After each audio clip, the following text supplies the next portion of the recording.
In 2012, a 47-story glass tower opened on the Atlantic City Boardwalk, the tallest building in New Jersey, built at a cost of $2.4 billion. It had its own Beyoncé concert on opening night. It was supposed to be the building that finally dragged Atlantic City upmarket, away from bus tours and buffets and toward the kind of high-roller crowd that flocked to Las Vegas. This was Revel. Here's the number that tells you how this story actually ends. In 2015, a bankruptcy court sold that same $2.4 billion building for $82 million. Not $82 million short of its value. $82 million total for a tower that cost 29 times that much to build, a little over 2 years after it first opened its doors. Revel never turned a profit in a single quarter of its existence. It filed for bankruptcy twice, in under 18 months, and then simply closed for good, laying off nearly 3,000 people in the process. By the end of this video, you'll know exactly how Revel got built, despite running out of money twice during construction, why its opening night strategy failed almost immediately, why fixing its balance sheet in bankruptcy still wasn't enough to save it, and what actually happened to the tower after it went dark. In 2007, investment bank Morgan Stanley committed roughly $1.25 billion to build Atlantic City's first entirely new casino since the Borgata had opened back in 2003. The pitch was ambitious.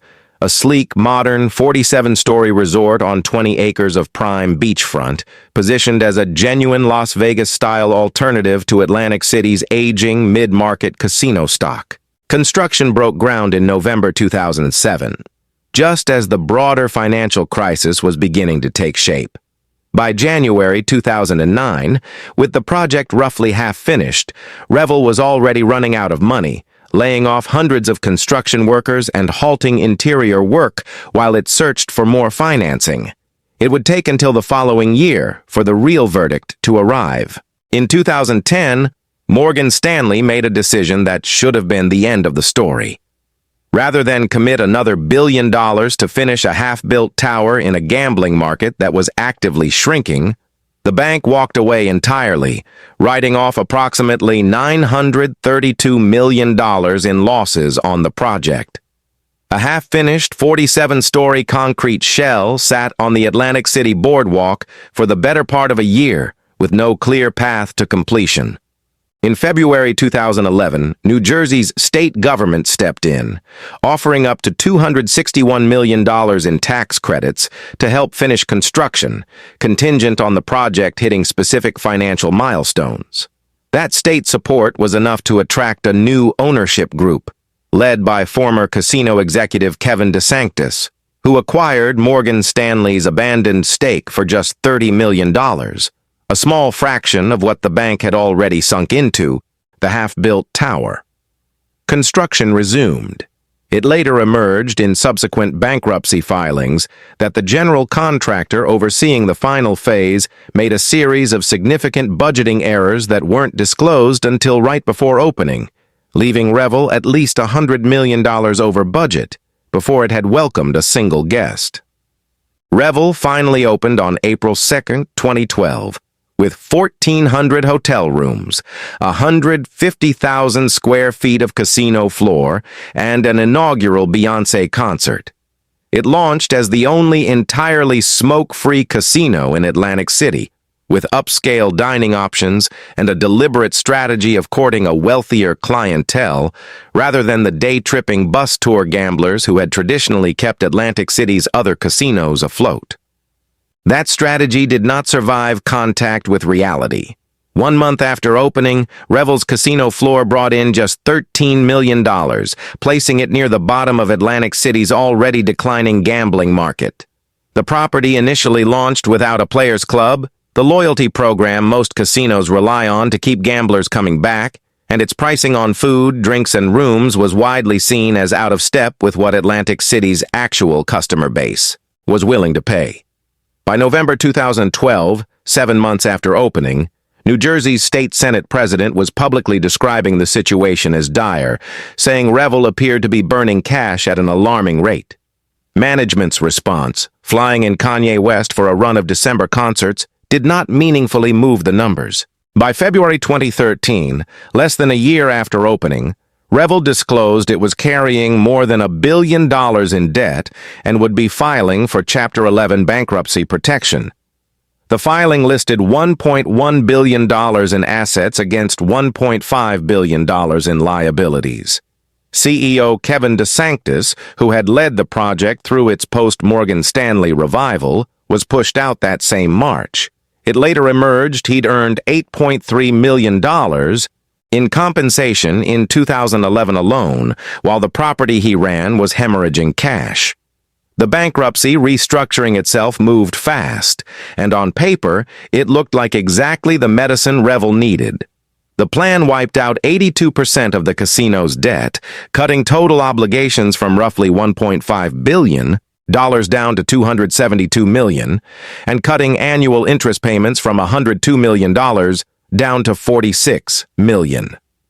Revel emerged from bankruptcy in May 2013, after only about 2 months in court, with lenders taking an 82% ownership stake in exchange for canceling the debt. As part of the same restructuring, Revel abandoned the smoke-free positioning that had defined its original launch strategy and opened a designated smoking section on the casino floor.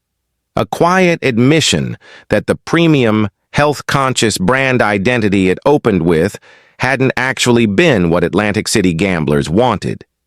Here's the part that made Revel's story different from an ordinary corporate turnaround. Even after erasing over $1 billion in debt, the casino still could not cover its own operating costs.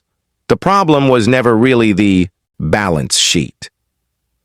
It was that the underlying business, the actual casino floor, restaurants, and hotel, wasn't generating enough revenue to run itself, in a boardwalk gambling market that had been shrinking for years before Revel ever opened its doors. Just over a year after emerging from its first bankruptcy with a nearly clean balance sheet, Revel filed for Chapter 11 again in June 2014. This time, there was no restructuring plan waiting on the other side. On September 2nd, 2014, less than 2.5 years after its Beyoncé soundtracked opening night, Revel shut its doors permanently, laying off close to 3,000 employees. Across its entire operating life, the casino had accumulated roughly $260 million in losses. It had never once turned a profit. The bankruptcy auction that followed became its own small spectacle. Brookfield Asset Management initially won the bidding with a $110 million offer, beating out a competing bid from Florida real estate developer Glenn Straub. The Brookfield deal ultimately fell apart, and in 2015, Straub acquired the tower directly out of bankruptcy court for $82 million, a little over 3% of what it had cost to build just 3 years earlier. Straub spent years afterward in disputes with state regulators over licensing and unpaid fees, at one point floating the idea of turning the tower into a university before eventually selling the property in 2018 for roughly $200 million to a new owner who reopened it as the Ocean Resort Casino. Revel's collapse wasn't an isolated event so much as the most dramatic entry in a genuinely brutal stretch for Atlantic City's entire casino industry. Atlantic City's total gaming revenue had fallen by roughly 45% since 2006, as neighboring states legalized their own casinos and siphoned off customers who once had no closer option than the New Jersey boardwalk. In the same year Revel finally closed, the Atlantic Club, the Showboat, and Trump Plaza all shut their doors as well. 4 major Atlantic City casinos gone within a matter of months, in a market that simply had more gambling floor space than the surrounding region's shrinking demand could support. Put the whole arc together, and Revel's failure wasn't really about any single bad decision. It was a compounding stack of them. A tower financed and half-built by an investor who eventually judged the market too weak to justify finishing it. A rescue financed disproportionately by state tax credits, and a new ownership group that inherited construction mismanagement serious enough to blow the budget by $100 million before opening night. A launch Strategy built around a wealthier customer that Atlantic City's actual gambling market never really had in meaningful numbers. And a bankruptcy restructuring that successfully fixed the balance sheet while leaving the fundamental demand problem, a shrinking regional gambling market with too much competing supply, completely untouched. So the next time someone points to a gleaming new casino tower as proof that bigger and more luxurious automatically means more successful, remember Revel. The building itself was never really the business. The business was whether enough gamblers, in a specific regional market, at a specific moment, were actually going to walk through the doors and spend money in the numbers needed to service $2.4 billion in construction costs. Revel had the tower, the beachfront, and the Beyoncé concert. What it never had, for a single quarter across its entire existence, was enough customers actually willing to pay for any of it.